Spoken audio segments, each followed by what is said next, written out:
मंत्र्यांची घरं पाहिली आणि मेणा दरवाजा पाहिला आणि आपण जिथे आलोत ना हे राण्यांचे महाल.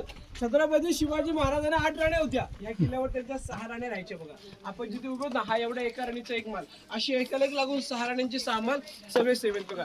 शिवरायांना 8 राण्या होत्या. ह्या किल्ल्यावर त्यांच्या 6 राण्या राहायच्या.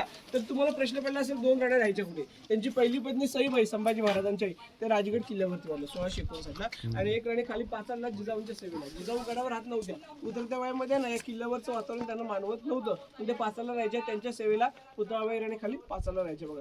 6 राण्या किल्ल्यावर राहायच्या. शिवाजी राजांनी 8 लग्न करण्याचं कारण काय माहितीये का. शिवाजी राजांचं सैन्य कमी होतं. मग त्यावेळची मोठमोठी घराणे गायकवाड, विचारे, मोहिते, इंगळे, निंबाळकर या घरांशी आपले सोयीर संबंध जोडले. ही लोक आपल्या सोबत येतील किंवा आपल्या विरोधात जाणार नाहीत या हेतूने महाराजांनी 8 लग्न केली. हे महाराजांचं पॉलिटिकल राजकारण. 6 राण्या किल्ल्यावर राहायच्या. हा एवढा एका राणीचा एक महाल.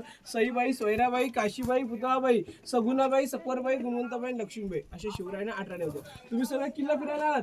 आल्यानंतर तुम्हाला पहिला प्रश्न असा पडला असेल या किल्ल्यावर मोठ्या इमारती आहेत, इमारतीवरती छत वगैरे होतं की नव्हतं. हा आपल्याला पहिला प्रश्न पडतो. त्याच्यावर छत होतं, सागाची लाकडं, मातीची कौलं आणि पैठणी कापडाने किल्ला सजवला होता.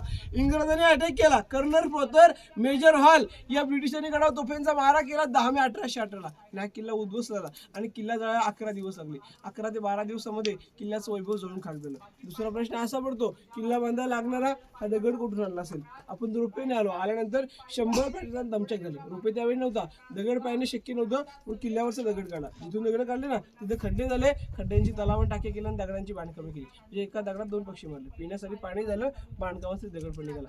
बांधकाम जॉईन करायला चुना गुळ आणि शिसं वापरले. शिसं म्हणजे लीड. त्याच्यामुळे इमारती आपल्याला आजही भक्कम पाहायला भेटत. हे राण्याचं बैठक रूम म्हणजे हॉल, मागचं राण्यांचं बेडरूम, वरती राण्यांची हवा घेण्याची खिडकी, इकडे राण्यांचं टॉयलेट आहे. त्यावेळेस एक टॉयलेट पाहून या. मग इथून बाहेर आपण पुढे जाऊया. बोला छत्रपती शिवाजी महाराज की. हळू हळू हळू